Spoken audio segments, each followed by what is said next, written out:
Hello everyone. അപ്പൊ ഇന്ന് നമ്മുടെ ഒപ്പം ഉള്ളത് ബോളാഗോളം എന്ന മൂവിയിലൂടെ നമുക്ക് മുന്നിലെത്താൻ പോകുന്ന കുറച്ച് താരങ്ങളുണ്ട്. ആ മൂവിയിലൂടെ പ്രധാന കഥാപാത്രത്തിൽ എത്തുന്ന കുറച്ച് പേരാണ്. Hi, hello. So Kashi, Lala, Shikku. അപ്പൊ നമ്മുടെ ഫസ്റ്റ് തന്നെ ഈ ബോളാഗോളം എന്ന മൂവിയിലെ ക്യാരക്ടേഴ്സിനെ പറ്റി പറയാറ്. അതേപോലെ നമുക്ക് നിങ്ങളെ പറ്റി സംസാരിക്കാം, ക്യാരക്ടറിലോട്ട് എത്തുന്നതിന് മുന്നേ. അപ്പൊ നിങ്ങൾ എന്ത് ചെയ്യുന്നു, എങ്ങനെ ഈ മൂവിയിലോട്ട് വന്നു എന്ന് പറയാമോ? ഞങ്ങള് വീഡിയോ ചെയ്യുന്ന ആൾക്കാരാണ്, അതായത് ഇൻസ്റ്റഗ്രാമില് റീൽസ് ചെയ്യുന്ന അത് കണ്ടിട്ടാണ് ഞങ്ങളെ ഇതില് വിളിക്കുന്നത്. ഞാനിവര് കോംബോ ആയിട്ടാണ് ചെയ്യുന്നത്.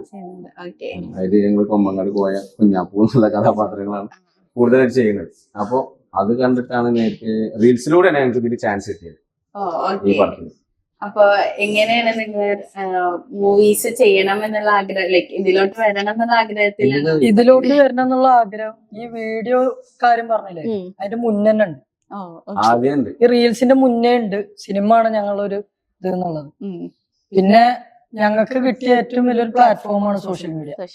അതിൽ എത്രത്തോളം ഞങ്ങൾക്ക് ഇംപ്രവൈസ് ചെയ്യാൻ പറ്റും, എന്തൊക്കെ കഴിവുകൾ കാണിക്കാൻ പറ്റും, അതിൽ ഞങ്ങൾ പ്രകടിപ്പിച്ചു, ജനങ്ങളെ ഏറ്റെടുത്തു. അതന്നെ ഞങ്ങൾക്ക് വളരെയധികം ഒരു സന്തോഷമുള്ള ഒരു കാര്യമാണ്.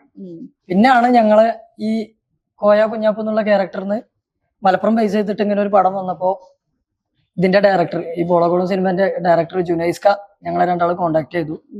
ഈ പടത്തില് നല്ലൊരു വേഷമുണ്ട്, നമുക്ക് ചെയ്യാന്ന് പറഞ്ഞിട്ട് അങ്ങനെ ഒത്തുകൂടി എല്ലാരും കൂടി നിന്ന ഒരു പടമാണ് ബോളാഗോളം. അതെ. അപ്പൊ കാശി എങ്ങനെയാണ് ഇതിലോട്ട് വരുന്നത്? ഞാനിതിൽ തൊത്തു എന്ന് പറഞ്ഞൊരു കഥാപാത്രമാണ് ചെയ്യുന്നത്.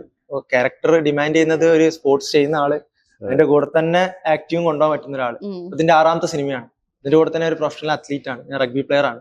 അപ്പോ സിനിമ കാണുമ്പോൾ തന്നെ നിങ്ങൾക്ക് മനസ്സിലാവും, ഒരു സ്പോർട്സ് ഓൾറെഡി ബാക്ക്ഗ്രൗണ്ട് ഉള്ള ഒരാളും വേണം, അല്ല ആക്ടിങ്ങിന്റെ ആ ഒരു രീതിയിൽ എന്നെ എടുത്തത് ജുനൈസ്ക. അപ്പൊ ഈ ബോളാഗോളം എന്ന് പറയുമ്പോൾ തന്നെ ഇപ്പത്തെ ലൈക്ക് ഇപ്പൊ നമ്മുടെ ഇവിടെ ഉള്ള ഒരു ട്രെൻഡാണ് ഫിഫ ഫുട്ബോളൊക്കെ. അപ്പൊ അതും നമ്മുടെ മൂവിയിൽ കാണുമ്പോൾ തന്നെ ഫുട്ബോൾ റിലേറ്റഡ്. അത് മാത്രമല്ല, തൂഫാൻ എന്നുള്ള ഒരു പരിപാടി ഇപ്പൊ നടക്കും ലഹരീനെ അനുബന്ധിച്ചിട്ട്. അപ്പൊ ആ ഒരു ഇതില് ലഹരീനെ വേർപിരിക്കാനും പന്ത് കളിയോട് ഇഷ്ടം കൂടാനും തരുന്ന ഒരു സബ്ജക്റ്റ് ആണ്. എല്ലാം ഉണ്ട് ഇതില്. നഷ്ടപ്പെടുന്ന ഗ്രൗണ്ടുകൾ, ഒരു നാടിന് നാട്ടും പുറത്ത് നടക്കുന്ന എല്ലാ സംഭവങ്ങളും ഇതിൽ ഉൾക്കൊള്ളിച്ചിട്ടുണ്ട്. അതാണ് നിലവില് സമൂഹത്തിൽ എന്താണോ നടന്നുകൊണ്ടിരിക്കുന്നത് അത് തന്നെയാണ് നമ്മൾ കാണുന്നത്. ലൈവായിട്ട് ഇപ്പൊ നടന്നുകൊണ്ടിരിക്കുന്ന സംഭവം. അത് ഈ സീസൺ ഇപ്പൊ പറ്റിയ ടൈമാണ് ഇത് റിലീസ് ചെയ്യാൻ.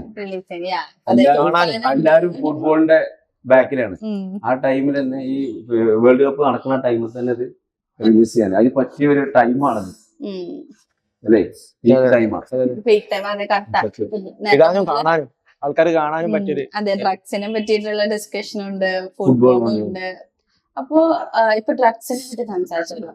ഏറ്റവും കൂടുതൽ ഡ്രഗ്സിന്റെ ഒരു ഉപയോഗം കൊണ്ട് കഷ്ടപ്പെടുന്ന ഒരുപാട് കുട്ടികളുണ്ട് അതിൽ അഡിക്ഷൻ ആയിട്ട് ഒരു ചെന്നപ്പെടുന്നു. ഏറ്റവും കൂടുതൽ യങ്സ്റ്റേഴ്സിലാണ്.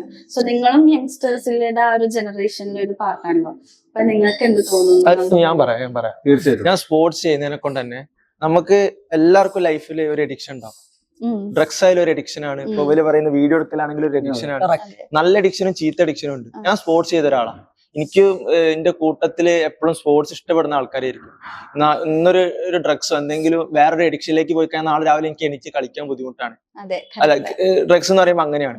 ഈ സ്പോർട്സ് എന്ന് പറഞ്ഞ സാധനം നമ്മുടെ ഉള്ളിലുള്ളതിനെ കൊണ്ട് തന്നെ നമുക്ക് അതിലേക്കുള്ള ഒരു ചിന്ത, ഡ്രഗ്സിലേക്കൊക്കെ ഉള്ള ഒരു ചിന്ത നമുക്ക് വളരെ കുറവായിരിക്കും. അതേപോലെ തന്നെ സ്പോർട്സ് അഡിക്ഷൻ പോലെ തന്നെ വല്ല വീഡിയോ കണ്ടന്റ് ക്രിയേറ്റ് ചെയ്യാന്ന് പറയുന്നത് തന്നെ ഏറ്റവും വലിയൊരു കാര്യം. ആലോചിച്ചുണ്ടാക്കിയിട്ട് വേണ്ടേ നമ്മള് കിറങ്ങി നടന്ന അതിനൊക്കെ പറ്റുമോ?